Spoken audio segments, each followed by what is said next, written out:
Muito boa noite, queridos amigos. Estamos de volta aqui em mais um Polêmica Espírita. E aí, comemorando este que é o nosso programa de número 100, né? Chegamos a esse número tão importante, né? Claro que não é nenhum número cabalístico, mas é um número simbolicamente importante para todos nós, né, pessoal? Chegamos aí ao programa de número 100. Não é mesmo, Paulo Neto? Boa noite. Boa noite, Arthur. Boa noite, Shirley. Boa noite, Fernanda. Tá reparando que a Fernanda agora tá diferente, né? Você reparou, né? Boa noite, Ari. É significativo, né, Arthur? Porque quando nós iniciamos lá, praticamente 2 anos atrás, nem imaginava que a gente ia chegar nesse ponto, né? Que era mais ou menos alguma coisa focada num tema, né? Que é a questão lá de Chico não ser Kardec, e achávamos que ia parar por aí. Mas foi nos dando corda, não é isso? Foi nos dando corda. E como nós fomos indo até que, graças a Deus, nós estamos fazendo aí, completando 100 programas. Isso é muito bom. E, obviamente, que em função que a gente está tendo um certo público para assistir, é que nos incentiva também a continuar, né, Arthur? Exatamente, né? Sendo que aí nós podemos atingir mais de 100 mil pessoas, né? Estamos crescendo, mesmo os programas mais antigos continuam tendo um bom número de acessos, que nos deixa feliz, né? Já que o objetivo é levar informação, né, embasada, né, para o maior número de pessoas possível, não é mesmo? Então, realmente, nós vamos aproveitar, né, para agradecer primeiramente aqueles que nos assistem, né, os que nos aí prestigiam, assistindo ao programa e divulgando, e também, principalmente, né, ao Zé Aparecido, né, que nos dá essa oportunidade de fazermos o Polêmica Espírita. Fernando Linhares até comentando aqui, ó, abracei a causa da Rádio TV. Seja membro, Zé Aparecido. Essa aí, ó. Subiu de estágio. Vou aproveitar também e dar boa noite ao Cláudio Pecorari e a Margarete, aproveitando que chegaram aí. Então vamos lá, né, Arthur? Bora contigo.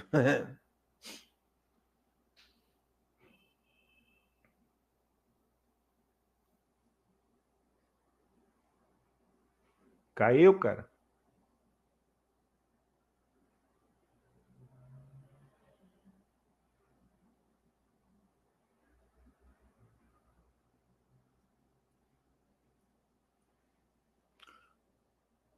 Sem som.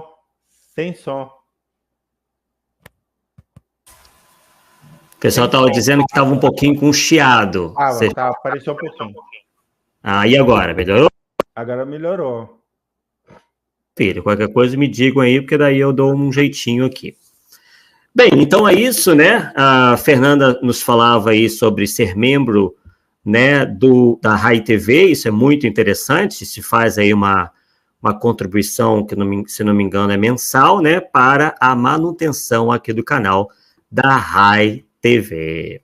Maravilha, né? Já estamos dando ok aqui, tendo ok de que nosso som está ótimo agora. Bem, então, vamos aí dar prosseguimento, né? Mais um Polêmica Espírita, como dizíamos, esse é o nosso programa de número 100. E vamos apresentar hoje, pessoal, um tema que nós, inclusive, apresentamos essa semana, mas que não sei se irá ao ar, porque foi feito lá para o canal do pessoal do Núcleo de Filosofia Espírita, e nem sempre eles passam o estudo para o canal deles. E nós achamos que ficou interessante, né? Então, iremos aproveitar para passar para vocês essas reflexões intitulada, né, que nós intitulamos de Misticismo Anti-Espirítico. Vocês logo vão entender. Inclusive, tem um pouco a ver com a nossa proposta aqui no Polêmica Espírita, que é justamente propugnar por um espiritismo bem compreendido, um espiritismo onde as bases sejam muito bem aí respeitadas, atendidas, né, o espírito de pesquisa sério seja cada vez mais estimulado para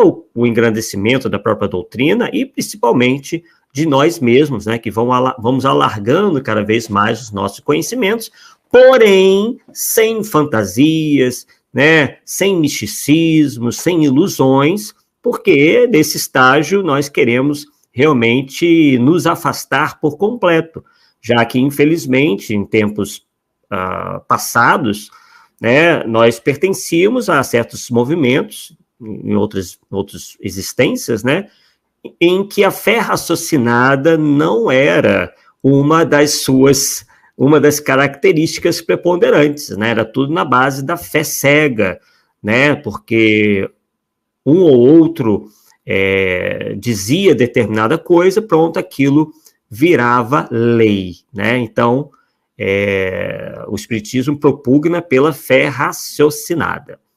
Bem, o Paulo saiu aí, mas daqui a pouquinho ele deve estar voltando. Bem, então nós poderíamos citar inicialmente aquela passagem de João, onde ele diz: amados, não creiais a todo espírito, mas provai se os espíritos são de Deus, porque já muitos falsos profetas se têm levantado no mundo. É o Paulo voltando aí. Caiu aí, né? É assim mesmo. Então, pessoal, o Espiritismo, consubstanciado, que é na doutrina espírita, teve e tem como principal missão restabelecer a verdade e revelar ainda outras tantas só capazes de serem hoje compreendidas em conformidade com o progresso intelecto-moral alcançado pela humanidade após séculos de lutas contra as trevas da ignorância, aquilo que nós falávamos há pouco, né? Devido ao atraso intelecto-moral da humanidade, se atrelou muito o pensamento religioso, aquilo que nós entendemos como espiritualidade, com coisas, né, ou conceitos completamente fantasiosos, né, místicos, né, baseados na imaginação humana. E o Espiritismo vem romper com essa tradição, né, na medida em que demonstra cabalmente todos os seus princípios. Mas isso só foi possível uma vez que nós alcançamos um estágio de progresso intelecto-moral suficiente para que esses princípios, essas verdades sejam compreendidas. Então, o Espiritismo veio no momento certo, quando a humanidade já estava suficientemente madura para compreender essas novas verdades. Então, a história nos conta que, por exemplo, a Igreja Católica lutou, pelo menos parte dela, ou alguns setores da Igreja, lutou por muito tempo, né, para que seus dogmas de fé cega não fossem atingidos pelas descobertas e avanços da ciência, o que, certamente, né, comprometeria o domínio da Igreja sobre os fiéis e desmantelaria a influência da Igreja, né, sobre as pessoas e também, de certa forma, manteria a sua posição econômica e política. Nós sabemos que por muitos séculos, religião e política andaram de braços dados, né, de mãos dadas, praticamente se confundindo. Então, a religião, os religiosos, tinham um poder muito grande, ao ponto de terem capacidade, né, de terem a possibilidade de perseguirem aqueles que não concordavam com seus postulados, com as suas ideias, com seus conceitos. E daí, né, inclusive, veio a tão famosa Inquisição aqui no Ocidente, né, principalmente na Europa, né, onde quem saísse 1 milímetro fora das ideias da Igreja, né, estava ali correndo um grande risco de parar numa fogueira ou numa sala de tortura, enfim. Né? Então, isso também colaborou para um atraso quase que geral no entendimento da humanidade sobre as coisas espirituais. Né? Estavam ali meio que congeladas, né, por indivíduos que queriam manter o poder através da religião. Arthur, aliado a esse lado político, nós temos também a questão de que as crenças religiosas, principalmente antigamente, pregavam muito certos seres espirituais, quanto os quais nós tínhamos que lutar ou cair nas garras dele, deu para entender, né? Era uma forma de dominar também, né? É verdade. Criaram a figura do demônio, né? Do diabo, do inferno eterno, né? Para amedrontar as pessoas, né? Ou reza pela minha cartilha, ou vai para o inferno encontrar com um capeta, né? E hoje, né? Graças a Deus, de certa forma, né, a maioria não aceita mais isso, já existe uma maturidade para entender que não deve ser bem assim, né? Quer dizer, isso contraria até a bondade de Deus, né? Deus teria criado um ser fadado eternamente para o mal, né? Isso é completamente inconcebível, mas era concebível àquela época, né? Então, boa lembrança aí. E aí, com o Renascimento, né, que foi um período marcado por transformações em muitas áreas aí da vida humana, com o Renascimento, então, se assinalou o final da Idade Média e o início da Idade Moderna. Né? Então, houve aí, a partir daí, uma ruptura com as estruturas medievais, arcaicas, marcando o que alguns, inclusive, acreditam ter sido avanços nas artes, na filosofia e nas ciências. Não que na Idade Média não tivesse havido muitas coisas positivas, né? Nós sabemos que na Idade Média não foi também só uma idade das trevas. Houve, sim, aqui e ali, grandes homens, grandes obras, porém eram muito cerceados, né? Como dizíamos anteriormente. Tudo tinha que ser muito conforme a igreja queria que fosse, né? E também os poderosos aliados à própria igreja, né? À instituição religiosa. Então, houve maior liberdade para que houvesse avanços nas artes, na filosofia e nas ciências.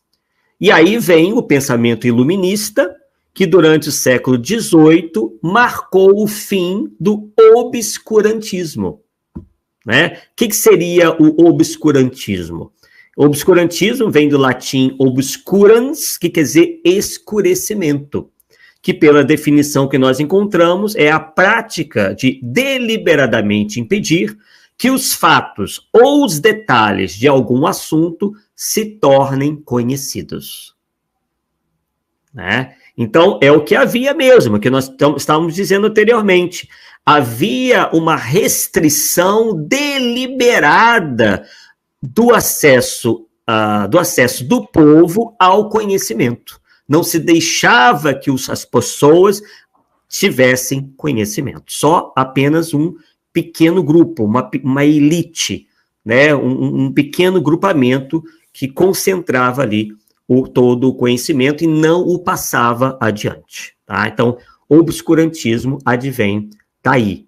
Tá? Aí, Arthur, nós podemos lembrar também a questão da própria Igreja Católica, né? Que antigamente, eu não sei precisar qual época, as missas eram rezadas, né, em latim, cara. E a Bíblia era em latim, ninguém sabia nada de latim. Quer dizer, esconder, né? Exatamente.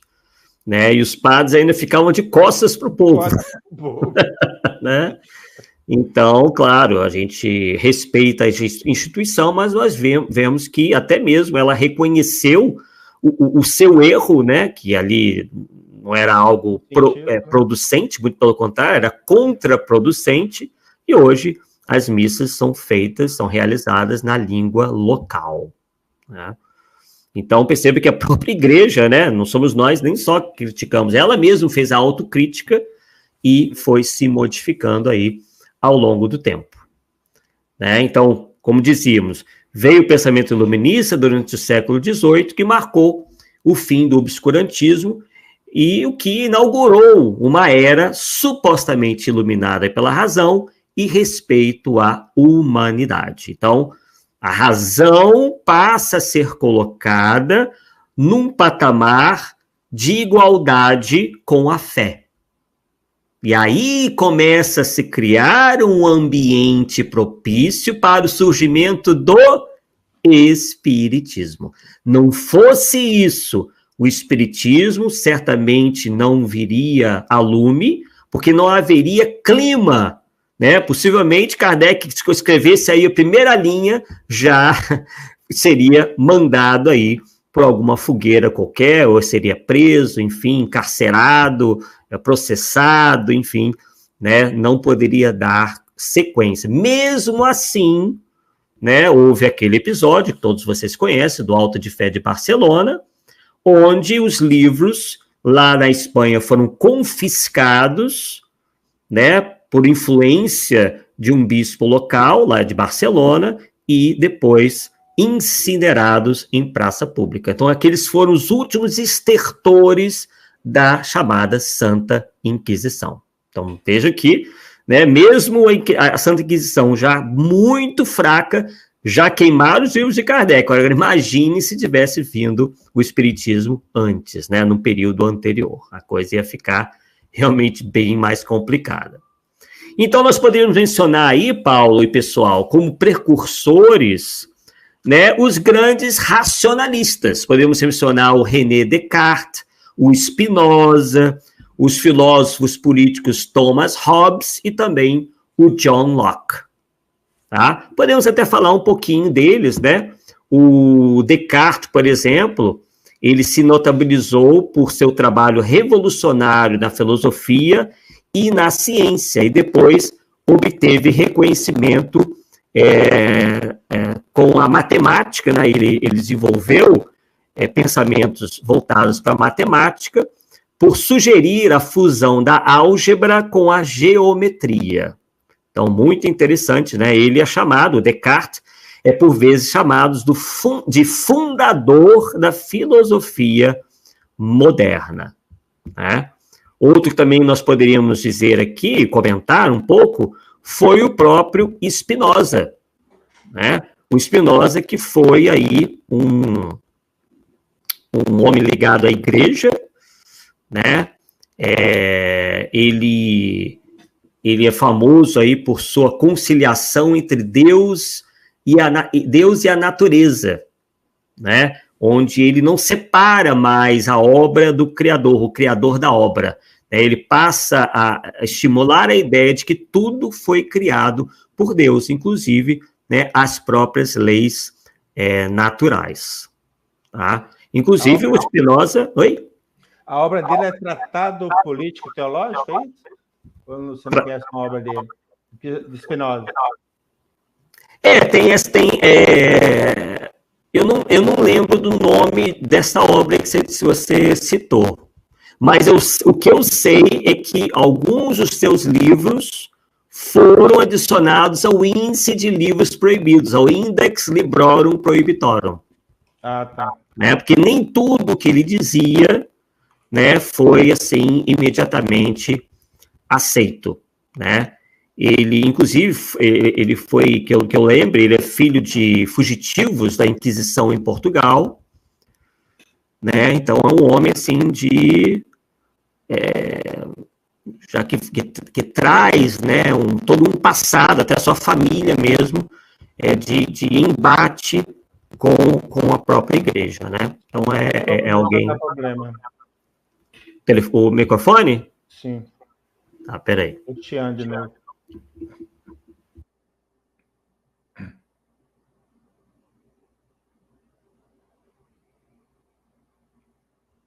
Vê se melhorou. Sim. Melhor? Beleza. Né? Então, a gente poderia comentar aí, né, do Descartes, como nós já fizemos, né, e Spinoza. também do Spinoza, né? Só para a gente não passar batido, porque realmente foram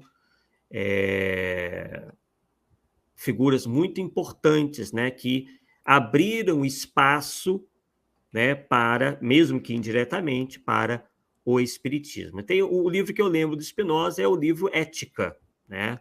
Ele focou muito nessa questão aí da ética, tá? Ele, enfim, tem muitas obras aí que ele publicou também. Ele é muito ligado à parte da matemática, escreveu um livro sobre cálculo algébrico, etc, etc. Bem, então vamos lá. Então, o que diziam esses racionalistas, né? Em suma, que a fé tem um papel tão marcante quanto a razão humana. Tá? Então, eles chegaram a declarar, por exemplo, que, mediante o uso da razão, seria possível um progresso sem limites. E é o que a gente está vendo. Na medida em que a humanidade abraça a razão, dá liberdade à ciência, ela começa, então, a progredir de uma maneira muito mais acelerada. É por isso que a Revolução Industrial vem logo depois. E é a Revolução Industrial que vai ajudar a melhorar a vida de milhões e milhões de pessoas. Né? Claro que não foi imediatamente, né? Houve, claro, momentos de confusão, de pessoas saindo muito rapidamente, deixando o campo para ir para a cidade, né? Isso causa um transtorno, as cidades se tornaram muito populosas muito rapidamente, né? Causando uma série de problemas, mas não podemos esquecer do lado bom aí da Revolução Industrial, né?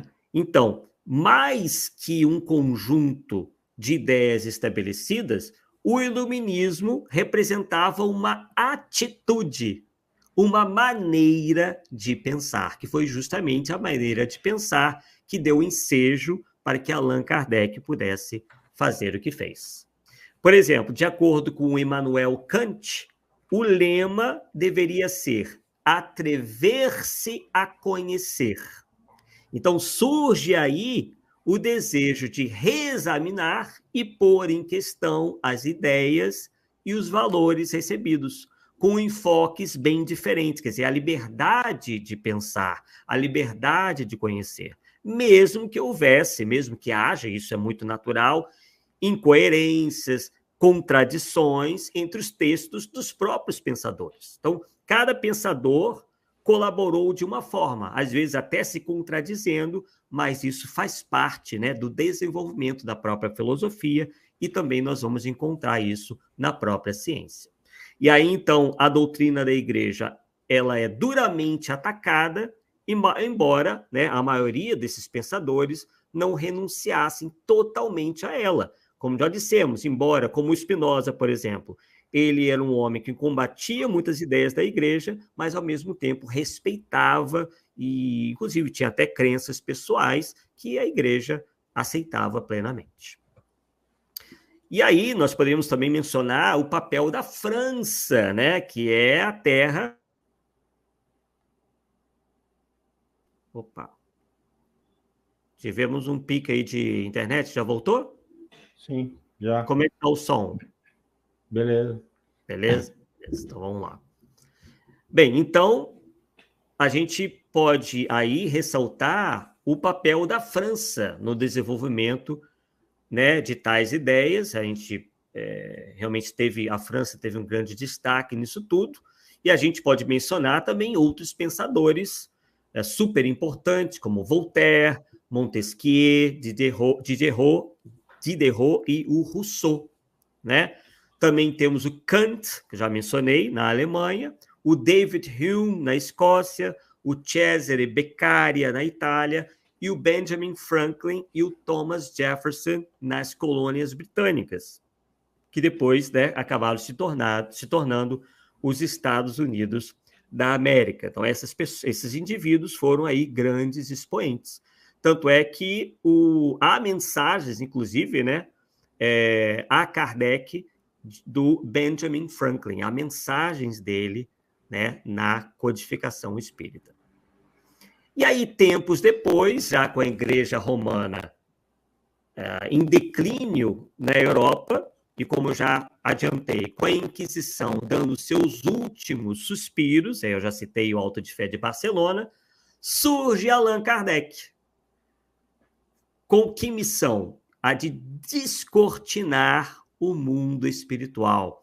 Desta feita, sem fantasias, sem mistérios, sem hermetismo, né? Sem aquela simbologia toda, onde cada um dá uma interpretação diferente, né? Realmente revelando ao mundo a realidade de além-túmulo, provando por A mais B que todos nós sobrevivemos à morte do corpo físico, através da própria comunicação daqueles que partiram na nossa frente, né? E aí ele apresenta uma doutrina eminentemente racional e lógica, filtrando todo e qualquer arroubo místico advindo da fé cega. Seja aquela fé cega de origem dogmática, que já estava cambaleando devido ao iluminismo, ou seja também a fé cega advinda de puras concepções humanas de cunho fantasista, como a gente encontra no esoterismo, ou encontrava no ocultismo, né? Onde não havia método, né? Tudo era muito ligado à superstição, né? A ideias realmente, como já foi dito, de cunho completamente fantasista. Claro que aqui ou ali algumas verdades podem ser encontradas, porém muito misturadas a conceitos bastante fantasiosos. No entanto, pessoal, apesar, né, como a gente anda vendo, dos esforços da espiritualidade superior para que sejam atingidos elevativos, né, muitos de nós, muitos indivíduos, talvez aí confundindo um pouco essa nova situação de liberdade do pensamento, esses indivíduos acabam partindo para a revivescência de mitos e crendices. Em sua maioria, e muitos nós aqui, inclusive, já tivemos a oportunidade de desenvolver aqui no Polêmica Espírita, né, muitos desses conceitos aí advindos das priscas eras do paganismo, na tentativa de conduzir à ausência de dogmatismos ou estruturas religiosas padronizadas. Quer dizer, antes nós tínhamos 8, e agora muita gente anda partindo para o 80.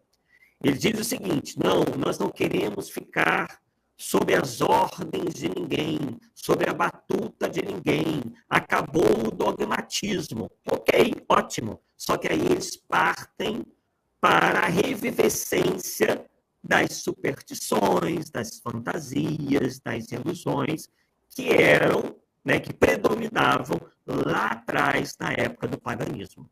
Né, seu microfone está com problema de novo.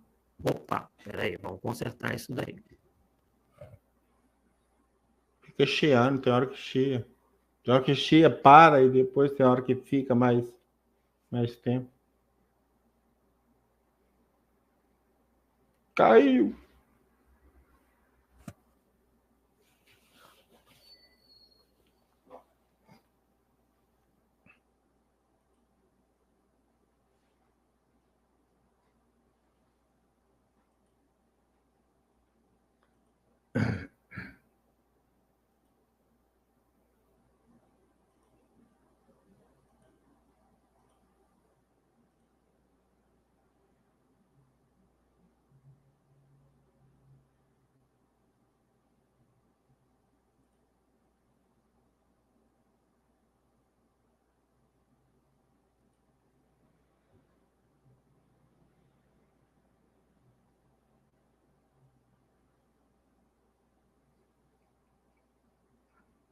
O moço sumiu.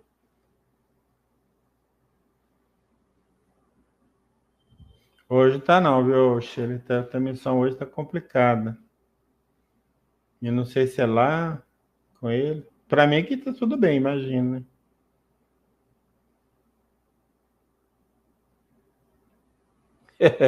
O obsediano no microfone é boa, viu, cara? Ai, cara.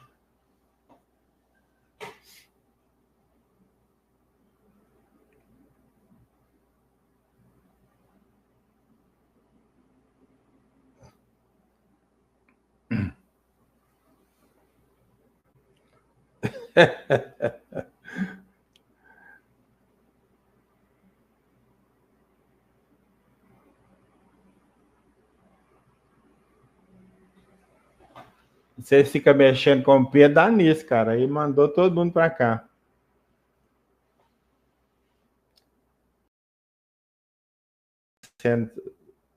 Seu microfone dele está precisando de um novo. Ou seu computador que está precisando de outro. Algum problema está tendo.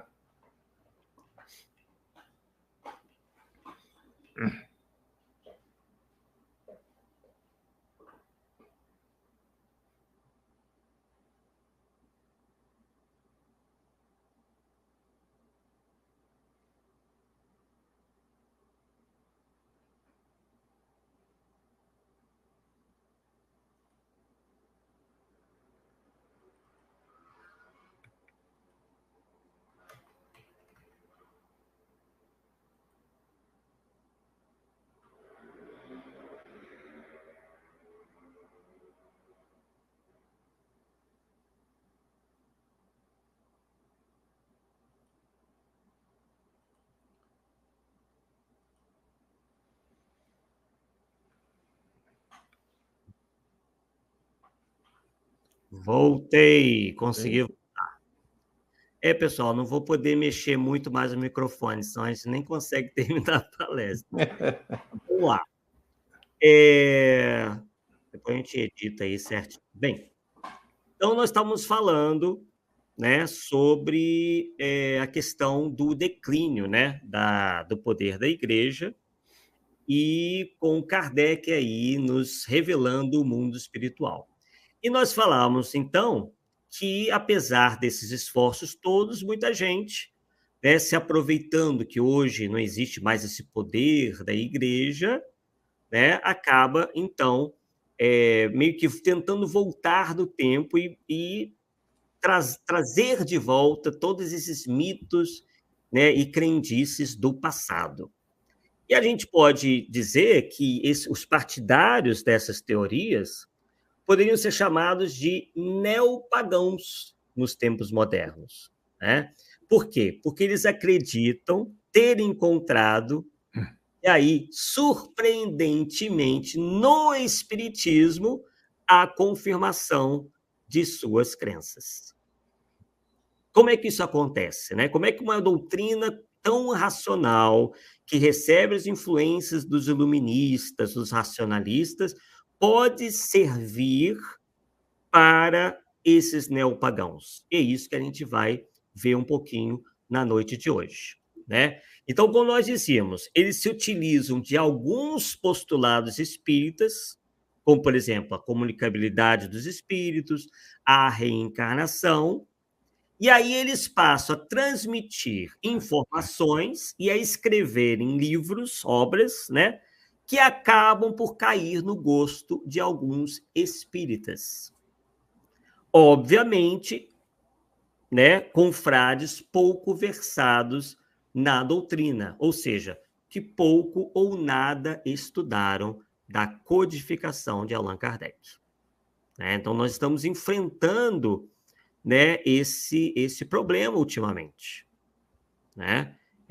Nós aqui no Polêmica Espírita falamos, por exemplo, da questão, né, inicialmente da suposta reencarnação de Allan Kardec, depois, mais adiante, né, apresentamos as várias reencarnações de Allan Kardec, e o mais interessante é que todos esses que se dizem Allan Kardec reencarnados tentam trazer para o Espiritismo essas concepções lá de trás, né? Do paganismo, né?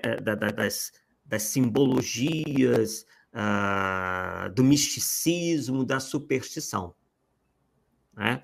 E nós aqui também, no Polêmica Espírita, estamos, né, nos aproveitando desse tema para resgatar e mostrar para vocês que o Polêmica Espírita, nesses 100 programas, tem demonstrado aí um pouco dessa realidade. Nós, inclusive, chegamos a falar em determinado programa sobre a questão do Ramatiz e do Hercílio Mais. E apontamos lá que essa tendência começou, ou teria começado, com o Hercílio Mais no movimento espírita. Né? Vamos tentar rememorar um pouquinho. Então, por exemplo, o suposto espírita Ramatiz, né, ele é citado pelos propagadores desse neopaganismo no meio espírita. O Hercílio Mais, ele passa, que é o suposto médium, passa a defender o que ele chama de universalismo crístico. E o tal espírito Ramatiz, né, advoga essas concepções neopagãs, né, dentro do movimento espírita. E, inclusive, há outros indivíduos que passaram a receber o tal espírito Ramatiz, dentre eles o médium gaúcho, que, por exemplo, escreve obras romanceadas que versam sobre temáticas, no mínimo, exóticas, como, por exemplo, Era de Peixes, quer dizer, tentando ligar o espiritismo à astrologia, algo que o espiritismo não aceita.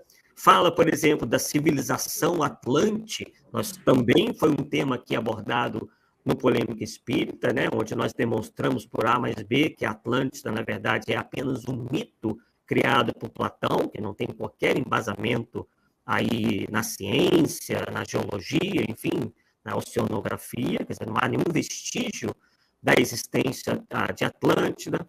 Também esse mesmo médium, repetindo o que Hercílio Mais fazia, né, e fez, fala muito dos fins dos tempos, e aí estabelece, inclusive, uma data, né, 2036, né, quer dizer, discordando até daquela data que também nós tratamos aqui, né, 2057, como sendo o período em que a Terra ingressaria na situação de planeta em regeneração, né? Tratamos aqui no Polêmica Espírita sobre isso, lembra, Paulo?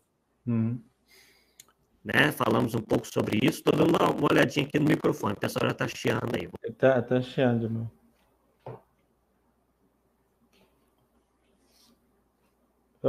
Arthur, não sei se você nota, mas de uns tempos para cá, no meio espírita, muitos confrades se propõem a explicar o livro Apocalipse, que é o último livro do Novo Testamento, supostamente escrito por João Evangelista. E nós, inclusive, já fizemos um estudo sobre isso, quando, na verdade, aquilo, as previsões... Primeiro, quem não sabe nem que João é esse que escreveu, né? O primeiro ponto. Mas quem escreveu, seja lá que João for, tá certo? Ele está falando da realidade próxima da dele, não para 1000 anos, 2000 anos, 3000 anos lá na frente. E, no entanto, o pessoal absorve essas ideias, né, de previsões para o futuro, né, lá para frente e tal, como se fosse a coisa mais natural. Eu falei, meu Jesus, não tem lógica, senhor, não tem lógica. É verdade. Essa temática apocalíptica, né, é meio que inaugurada no movimento espírita pelo Hercílio Mais, por isso que nós estamos citando aí. Né? E aí, inclusive, o próprio Geraldo Lemos se utiliza de um encontro que o pessoal da LBV, que apoiava a obra de Ramatiz,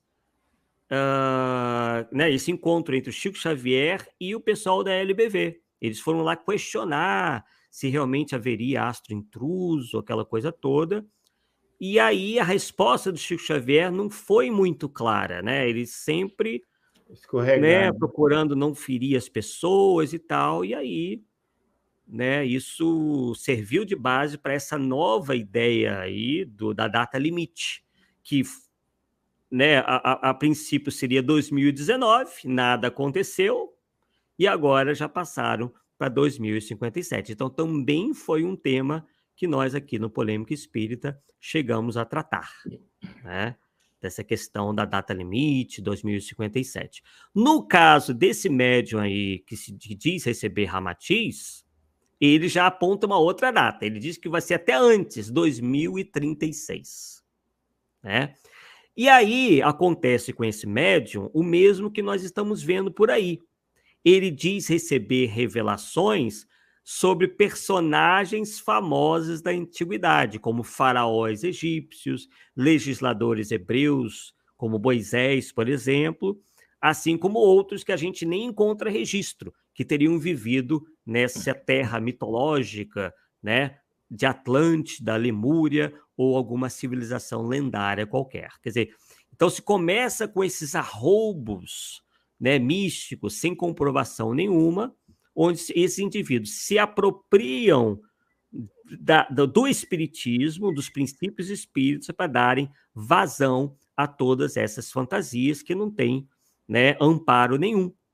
Né? Isso tudo aí, essas histórias, Paulo, esses romances aí, entremeados por relatos de existência de dragões, né? Veja só, dragão, né? Uma coisa da mitologia, coisa completamente, né, fantasiosa, magos negros, né, que podem fazer de tudo, que seriam espíritos devotados ao mal, mas praticamente com poderes ilimitados, energias desconhecidas, como a tal energia vril, que na verdade, Paulo, veio de um livro de ficção científica, né? Onde um autor teve a ideia de contar uma história de uma civilização intraterrena que tinha, que era detentora de um poder que lhe era conferido por uma substância telúrica chamada vril.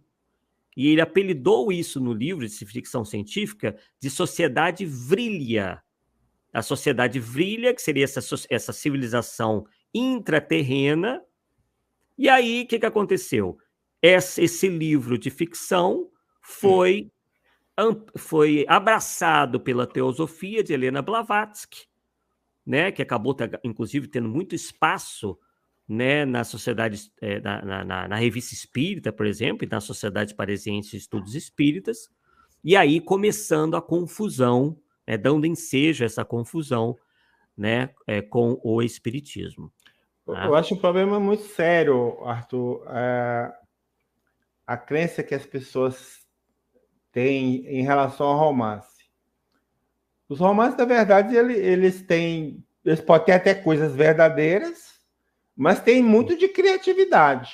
Sim. Até mesmo os ditos romances históricos, né? Eles têm um fato histórico que é verdadeiro, mas cheio de... Então, por exemplo, no meu caso, quando eu estou pesquisando qualquer tema, né? Quando eu estou trabalhando com qualquer tema, livros que eu não pego como referência é romance. De jeito nenhum, porque não tem valor. E, no entanto, essas pessoas que estão aí, porque veio de um livro, de um médio tal, aí estão aceitando. Eles não estão analisando é romance ou não. Então, tem que analisar esse lado, cara. Porque senão nós vamos cair no misticismo mesmo. Aí não tem jeito. E sem volta. Cair sem volta. Tivemos aqui no Polêmica Espírita o Telvi Costa falando sobre isso, né? Das incoerências históricas que ele encontrou nesses romances ditos históricos, né? Enfim, outro tema aqui, aproveitando o ensejo, né? Que estamos comemorando o 100º programa, para lembrar, né? Que nós tratamos sobre isso, né? Então... isso tudo, né, é feito para atiçar a imaginação do leitor e, claro, né, pessoal, com o objetivo de vender muito. Essa pegada sensacionalista, imaginosa, atrai muitos leitores. Né? Me parece, por vezes, que as pessoas não têm interesse pela verdade. A verdade, para elas, é chata. Elas querem ser conduzidas para mundos e realidades fantásticas, né? Porque elas não acham a realidade muito insossa, né? O conhecimento verdadeiro para elas parece que não tem muito valor. Então, esses indivíduos, né, se utilizam dessa tendência aí para ganharem muito dinheiro, venderem muitos livros com esse conteúdo aí fantasioso. Pois é, mas aliado aos autores, nós temos, infelizmente, as próprias editoras. Manda um livro para uma editora que não seja romance para ver se eles vão aceitar. Eles vão ficar um ano do seu livro lá, tô analisando, depois chegou lá, não me interessa não. Cara, é foda, entende? É difícil demais, cara. Muito complicado. E aí esse mesmo médium gaúcho, que a gente pegou aqui como exemplo, né, mas tem vários outros também igualmente problemáticos, ele se utiliza de um outro expediente para angariar confiança. Como, por exemplo, ele chega a se declarar, ou a declarar, que foi filho de Allan Kardec em uma encarnação passada. Ah, cara. Como se essa informação pura e simples, né, sem qualquer indício e confirmação, pudesse conferir a ele alguma autoridade extra. Quer dizer, é a verdadeira carteirada. Tipo assim, você sabe de quem eu sou filho? Né? Não é nem que você sabe com quem está falando, você sabe de quem sou filho? Olha, eu fui filho de Allan Kardec em uma encarnação passada, vocês têm que acreditar em mim porque eu fui filho do homem. Mais ou menos isso que eles querem fazer, né?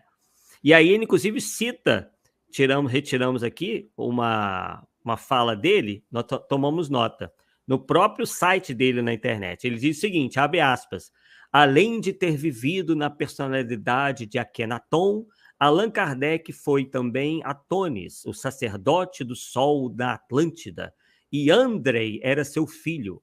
Logo, por mais incrível que isso possa parecer, Allan Kardec foi meu pai na extinta Atlântida e um inesquecível amigo no Antigo Egito, durante seu reinado como faraó, filho do sol. Mas logo em Atlântida, cara, aí lascou, hein? Se formasse outro lugar, né?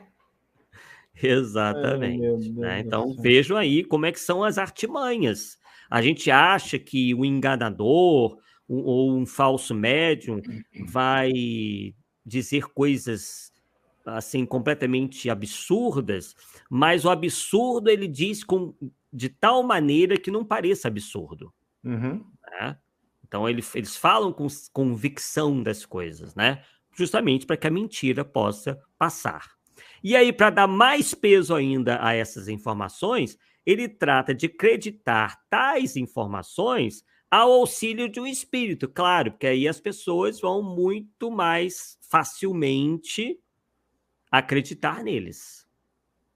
Né? Porque as pessoas acham, ó, basta ser espírito para ter credibilidade, basta ser espírito para possuir toda a sabedoria, todo o conhecimento do universo.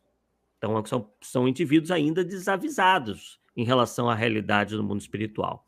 Então, ele afirma o seguinte, abre aspas, logo, sei o que estou dizendo. Essas informações são obtidas através de um processo de regressão de memória conduzido por Hermes Trismegisto, que é o mentor espiritual de todos os nossos livros. E aí, lá no nosso canal, nós fizemos um apanhado, inclusive com historiadores, enfim, no mundo acadêmico, pessoal que estuda muito essa questão da mitologia, e todos eles são unânimes em dizer que Hermes Trismegisto nunca existiu, que na verdade é tido como um deus da mitologia. Tá? Ele nunca existiu pessoalmente, né? Então era o mesmo que acreditar que Poseidon exista, que, enfim, que os deuses da mitologia realmente existam, né? Então, eles se valem de tudo. Outro dia também estava comentando que nós encontramos na internet um médium dizendo que estava recebendo comunicação de Thor, que é um deus da mitologia nórdica. Vejam só, né? Então, a gente está vendo aí que a imaginação, né, a fantasia são muito bem utilizados por esse pessoal. E de He-Man também não? Oi? De He-Man também não? Pois é. Até de desenho animado, né, estão se utilizando. E aí em outro trecho do mesmo site, esse médium ainda, entre aspas, revela. Ele diz o seguinte, como eu era o próprio Natanael, eu vivi próximo a Moisés, quer dizer, outra carteirada, desde os tempos da Atlântida, quando ele viveu como Atlas. Veja bem, Atlas é outro deus, né, da mitologia. Vocês lembram como é que é a representação de Atlas? Carregando o mundo? Hã? Que carrega o mundo? Exato, nas costas. Veja bem.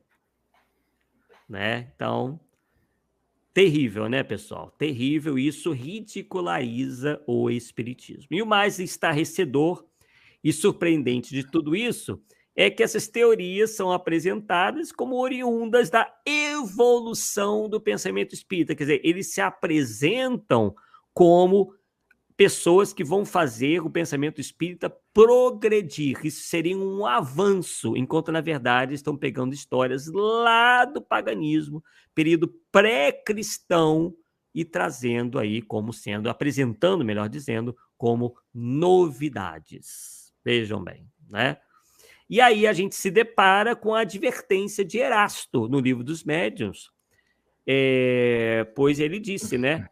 Ele bem afirma que é preferível rejeitar 10 verdades a aceitar uma única mentira. Então, e o que Erasto quis passar com isso? Que é preciso prudência e critério para avaliação de qualquer conteúdo, mais notadamente, né, os de origem mediúnica, que a gente está vendo aí, nem de origem mediúnica é boa parte dessas vezes, né? São criações da própria pessoa que se faz passar do médium, de passar por médium, porque o médium acabou tendo uma respeitabilidade quase como que um semideus, né? Alguém infalível, porque muita gente acha que a mediunidade é um atributo moral, e a gente sabe que não é, né? Se pode ser médium, mas isso não confere a ninguém nenhuma vantagem, nem intelectual e nem moral, né? E aí, como a gente tratou em outras oportunidades, surge aí a fascinação de origem mediúnica, né? Que foi apontado para Allan Kardec e dos espíritos como a pior das obsessões. Porque decorre do quê? Das próprias dificuldades das pessoas ou dos médiuns. Porque aí elas se tornam presas fáceis de pseudo-sábios e mistificadores da erraticidade. Por que elas se tornam presas fáceis? Porque elas, por vezes, né, têm problemas de ordem moral que facilitam a ação desses espíritos. Vamos listar aqui algumas, Paulo. Vaidade. O que seria, o que a gente entende como vaidade? O desejo imoderado de atrair a admiração das pessoas. Sim. Né? Então, isso, quando é constatado por esses espíritos mistificadores, isso é muito explorado. Como? Você é um grande missionário. Você tem uma missão muito importante na Terra. Através de você, muitas revelações serão feitas. Você é o médium escolhido, você está preparado, porque em outras encarnações você foi fulano e cicrano. Sempre pessoas de destaque do passado. Exatamente. Agora, se a pessoa é humilde, não, ela não cai nessa tão fácil. Né? Então, o vaidoso, ele vai ter muito mais, né? Vai estar muito mais aí, será muito mais fácil presa, né, desses espíritos. Outro também que outra paixão, outra má paixão também explorada muito pelos espíritos, o orgulho, que é o conceito elevado ou exagerado de si próprio. Quer dizer, a pessoa se acha melhor que as outras. O orgulho dela não admite que ela seja contrariada, ela se enfesa, ela abomina, né? Então é o que acontece com o fascinado. Você chega para o fascinado, você mostra para ele, para uma A mais B, que pedra é pedra, mas ele insiste em dizer que pedra é pau, ou pau é pedra. Quer dizer, não adianta, o orgulho dele não deixa ele enxergar. Outro problema também, o narcisismo, que é o amor excessivo a si mesmo, né? Isso é muito citado na filosofia, na psicologia. Quem era Narciso? Narciso é aquele que se apaixona pela própria imagem, né? Então, eles envolvem esse amor excessivo a si próprio. Outra paixão, também muito citada, né, principalmente nos textos espíritas, o egoísmo. O que é o egoísmo? O exclusivismo que faz o indivíduo referir tudo a si próprio. Então, ele não pensa nas outras pessoas, ele só tem interesse em se dar bem, mesmo que suas ações sejam usadas para enganar as pessoas. Quer dizer, alguém que engana outros sem ter nenhum remorso é um egoísta. Né? Ele não está se importando que o outro está sendo enganado, está sendo ludibriado. Outro fator, o antepenúltimo, presunção. O que é presunção? O ato ou efeito de presumir, de vangloriar-se, de formar de si grande opinião. Quer dizer, ele presume saber tudo, ele presume ser melhor que todo mundo, ele se vangloria a todo momento, ele se autoelogia, ele sempre também quer o elogio alheio. Outro fator também que dá ensejo à fascinação, a arrogância. O que é arrogância? Tomar como seu, atribuir a si. E o último, a ambição. Né? Por isso que Kardec falava dos médios interesseiros. Por quê? Porque eram indivíduos que eram muito ambiciosos, eles tinham um desejo veemente de fortuna, de glória, de honrarias, de poder. Né? A ambição também é o mesmo que cobiça. Arthur, o problema mais sério da fascinação é que quem está passando por ela jamais admite que está nela. Uhum. Tá certo? Esse que é o ponto. E se você chegar e falar que tá, ele fica seu inimigo. Entendeu? Ele te exclui da linha de amizade. Então é difícil tirar o cara de um processo desse. Muito difícil. Sim. Sem dúvida, sem dúvida. O pessoal aí participando, né? Com os comentários. Como é que tá o som aí, pessoal? Agora tá melhor.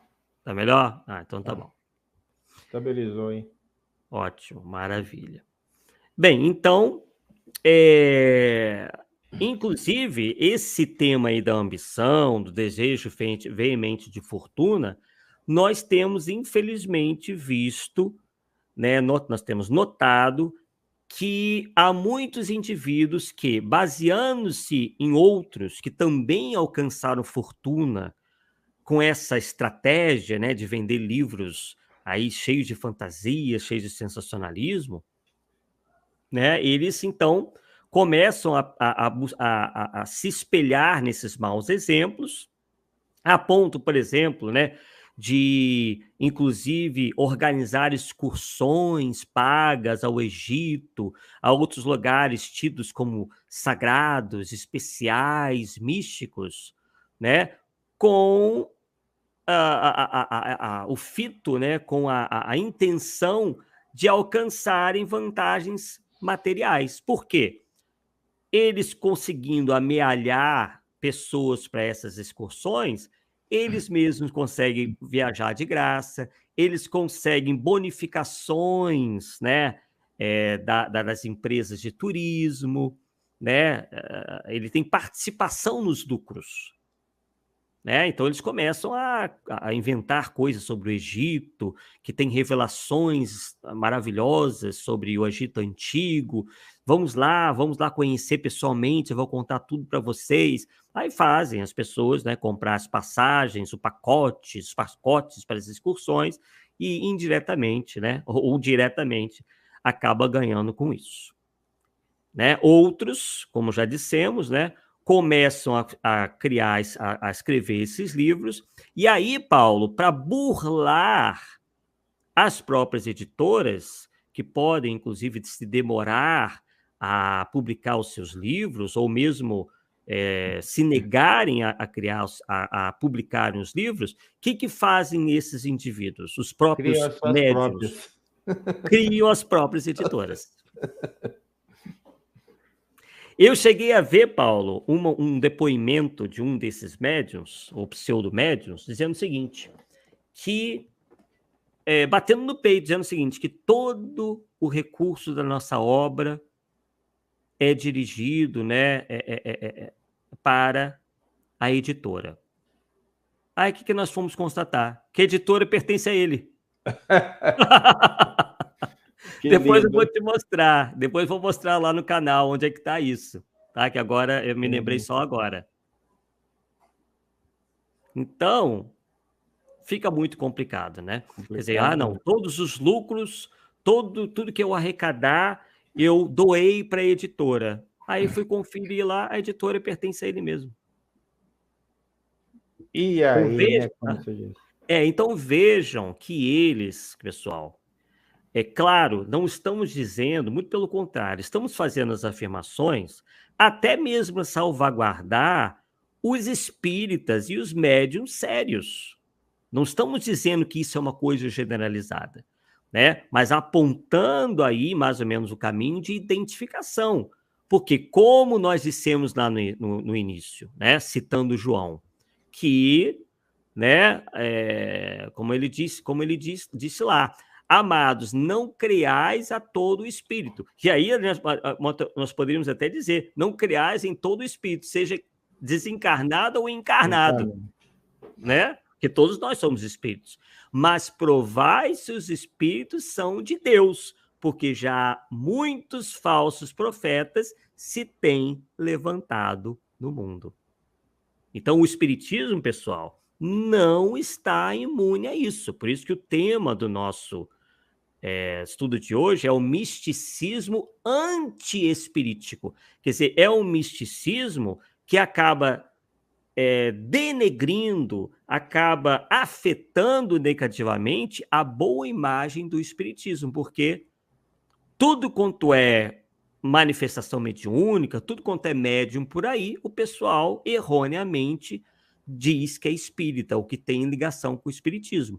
E nós sabemos que não, que o espiritismo não tem nada a ver com eles. A mediunidade não é algo, não é um apanágio, não é uma exclusividade do indivíduo que é espírita, né? Sem contar aqueles que se fazem passar por médiums sem o serem, coisa que Allan Kardec também mencionou, a existência dos falsos médiuns, pessoas que se fazem passar como médiuns ostensivos sem o serem para adquirirem uma série de vantagens. E aí entra o nosso 7º item ali, que é o da ambição, o desejo veemente de fortuna, a cobiça. Né? Então, para encerrarmos aí o nosso estudo de hoje, a gente aproveita, né, para reafirmar o compromisso aqui nosso, meu, do Paulo, né, da Rai TV, em passar a vocês, né, conteúdos. Claro, não estamos dizendo que vão ser sempre conteúdos perfeitos, a perfeição não existe, mas o nosso compromisso aqui no Polêmica Espírita, enquanto divulgadores, e a própria Rai TV, é passar para vocês conteúdos os melhores possíveis, os mais honestos possíveis. Por isso que a gente tem todo um cuidado, né, Paulo, com quem a gente traz aqui para o Polêmica Espírita. Não é mesmo? A gente escolhe a dedo quem a gente traz para cá. Né? Pode ser que numa escolha também a gente não dê certo, né? Mas a nossa intenção sempre permanece, né? O compromisso. Eu sempre falo o seguinte, que quem está na frente da divulgação da doutrina espírita tem compromissos sérios com a própria doutrina, né? Então, ele tem que ter o cuidado de passar aquilo que a doutrina prega, vamos dizer assim. Obviamente que nós podemos ter as nossas opiniões pessoais e divergir até com a própria doutrina, mas isso tem que ficar claro para o leitor ou para o ouvinte. Ou seja, essa é minha opinião, essa é a opinião de Kardec, essa é de Erasta, para a pessoa poder separar, tá certo? Agora, o que a gente percebe no movimento, muitas pessoas passando coisas dele mesmo, o pensamento dele mesmo, como se fosse de espíritos, como se fosse de Kardec, para aí fora. Aí é difícil, né? Muito difícil. Bem complicado, realmente, né? Então, a gente encerra, né, dizendo que o seguinte, que o papel nosso, se nós realmente queremos ser verdadeiros espíritas, é sempre o de esclarecer, orientar, né? e, inclusive, desmascarar toda e qualquer iniciativa que vise a iludir, a enganar, a mistificar, né? Já que essas atitudes são reprováveis e não afetam apenas a pessoa, elas têm um efeito sobre outras, e isso ajuda, contribui a atrasar, inclusive, a marcha evolutiva, né, da humanidade, como aconteceu, né, num período onde certos indivíduos quiseram congelar aí o pensamento humano de certa maneira, né? Então, esse tipo de atitude, de comportamento que nós acabamos de citar, né, acaba colaborando, como dissemos, né, para o descrédito e ridicularização da própria doutrina espírita, que é utilizada por esses indivíduos inescrupulosos como pano de fundo para encobrir uma série de interesses espúrios, alguns deles nós mencionamos aqui, principalmente de cunho material, né? Eles criam essas teses, publicam esses livros completamente sem comprometimento com a doutrina espírita, né? Com conteúdo que eles sabem que vão atrair muita gente, e daqui a pouco essas coisas, né, isso vem acontecendo, é repetida nos centros espíritas. As pessoas leem essas obras e depois saem repetindo nas tribunas espíritas, nos centros espíritas, nos estudos, e aí a desinformação acaba correndo solta, né? Então a gente não deve só ler, a gente tem que, acima de tudo, estudar a doutrina espírita, para que a gente desenvolva esse discernimento, para que esse discernimento se amplie cada vez mais e a gente possa se imunizar dessas e outras tantas influências perniciosas, né, que lutam aí nas sombras para a derrocada do espiritismo. Quer dizer, o que esses indivíduos, encarnados e desencarnados, querem é que o espiritismo sofra uma total derrocada, né? Então, é o que nós dissemos, não queremos aí servir de censor para nada. O ideal seria, e é, que todo espírita, através do estudo, saiba reconhecer o que é uma boa obra espírita, o que é um bom conteúdo espírita e o que não é, né? Então, isso é o mais importante. Não é, Paulo? Sim, a gente tem que desenvolver esse senso crítico, porque senão nós vamos ficar no popular embarcando em canoa furada, não dá, né?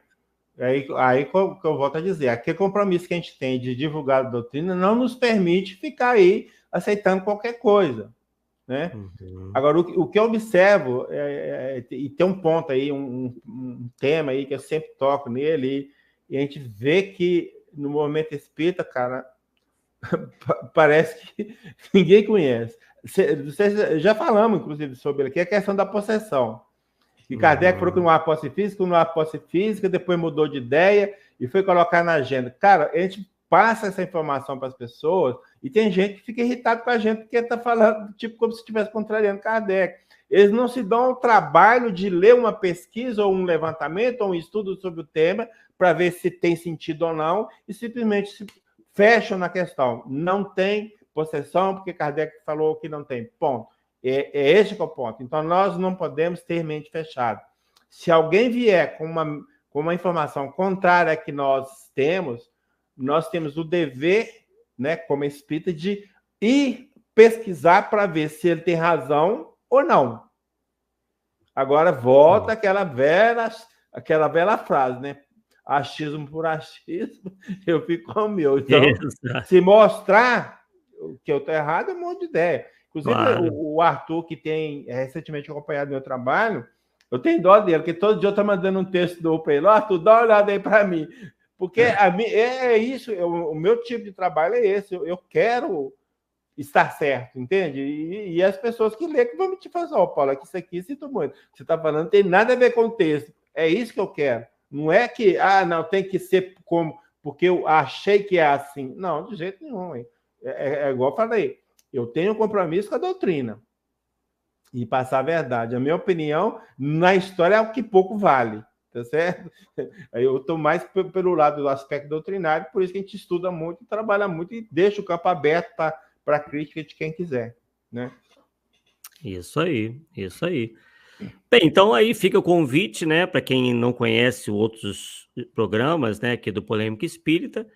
Já tem 100 aí para vocês assistirem, né? Completamos hoje, então tem muita coisa, né? Claro que nem todos os assuntos podem interessar a esse ou aquele, mas realmente estamos muito satisfeitos, porque ao longo de 100 programas podemos aí trazer muito material interessante e tem muito mais pela frente, né, Paulo? Se Deus quiser. Se Deus É isso quiser. aí. Muito bom. Esperamos completar 200, 300, né? Programas. Inclusive, já anunciar que não na próxima quarta, que nós não teremos polêmica, né? Mas na outra quarta, daqui a 2 semanas, teremos o Adolfo de Mendonça Júnior, que foi citado aqui no nosso último estudo, né? Sobre a imperatriz lá, né? Teodora. Qual que é o nome dela mesmo? Imperatriz? Agora não deu Teodora. Teodora, Imperatriz Teodora, aquela história toda. Inclusive, no estudo dele, né, no artigo que ele publicou, ele cita o estudo do Paulo Neto, né? E sobre essa história aí que pervaga no movimento espírita, se mostrou completamente fantasiosa, né, sobre a Imperatriz Teodora. Aí eu também desenvolvi uma outra vertente, uma pesquisa sobre esse tema, né? E aí o Adolfo estará junto conosco, né? Claro que o Paulo vai poder também citar muita coisa que ele já publicou sobre esse assunto, assim como também o Adolfo vai poder ponderar também sobre o que ele já pesquisou sobre esse tema. Gonzada, eu me lembrei que você ficou de escrever esse negócio, ficou não? Não, vou pegar, transformar no vai artigo. sair, vai sair um artigozinho aí, para depois a gente disponibilizar para o pessoal, né? Sim. Sobre a Teodora, nós achamos muita coisa, né? Nas enciclopédia britânica, outras fontes que nós temos, né? E também pôde somar um pouquinho a pesquisa do Paulo e também a pesquisa do Adolfo sobre esse tema, né? Então, muito interessante. O Adolfo que estará aqui no Polêmica Espírita pela primeira vez. Só para vocês terem ideia, gente, com a palestra que o Arthur fez sobre essa questão, aí eu percebi que algumas coisas no meu trabalho estava depreciando a Teodora, de certa forma, e eu percebi que, na verdade, ela não é essa fada madrinha, não, feiticeira, madrasta, não é madrasta, é mais para fada madrinha. Eu tive que ajustar os textos lá, então houve um certo avanço nisso aí. Eu acho que essas informações são interessantes e por isso que eu falei com o Arthur, você tem que escrever isso, porque é mais uma visão diferenciada que as pessoas vão pegar, perceber e ler e vai só acrescentando, né? Isso é importante. Isso aí. Maravilha, né? Um trabalho conjunto aí. Juntos a gente é sempre mais forte, né? Vamos trocando ideias, um vai aprendendo com o outro, a gente vai somando aí ao conhecimento nosso e de todos aqueles que nos acompanham, né? Então, muito bom, pessoal, estamos aí muito felizes, né, por completarmos aí 100 programas, muito animados aí para o que está por vir, tem muita coisa ainda para ser tratada, né, e espero que vocês continuem aí nos apoiando, divulgando os programas, porque né, a Rai TV, ela sobrevive, né, do YouTube, né, os gastos que a Rai TV tem, às vezes, com transmissões ao vivo, com viagens, né, o Zé viaja para cobrir eventos espíritas, né, tem que pagar o StreamYard, que é caríssimo, né, não é de graça, não, esse programa que faz a intermediação, né, o que é o StreamYard, ele é cobrado em dólar. Então, o dólar subindo, o StreamYard sobe junto, né? Então, tem custos aí, né? Então, se nós não colaborarmos, né, pelo menos divulgando o conteúdo, né, realmente a Rai TV vai se enfraquecer. Não só o nosso programa perde, como também toda a programação aqui do canal da Rai TV. Então, Paulo, suas considerações finais para a noite de hoje. Então, isso aí agradecer ao pessoal que esteve aí hoje conosco, nos acompanhando, né, nessa live, agradecer você pelo convívio durante esses 100 programas, tá certo? A gente tem aprendido muito, eu acho que esse que é o objetivo, é crescer juntos, aprender uns com os outros, porque ninguém sabe tudo, não adianta, né? Essa querer pausar de que sabe tudo é fanatismo, besteira. Então, a gente está sempre aprendendo um com o outro, e importante, né? Pela causa, né? Nós estamos aprendendo pela causa, não por A, por B, ou por C, por espiritual B ou C, ou médio. Não, nós estamos pela causa. E isso que vão continuar nesse caminho, né? E vão chegar lá aos 200, se Deus quiser. Se Deus quiser. Maravilha, então, agradecemos aí a presença de todos, né? E nos vemos daqui a 2 semanas em mais um Polêmica Espírita, de número 101, né? Forte abraço, tenham todos aí uma boa noite de descanso e até a próxima, pessoal. Tchau, tchau.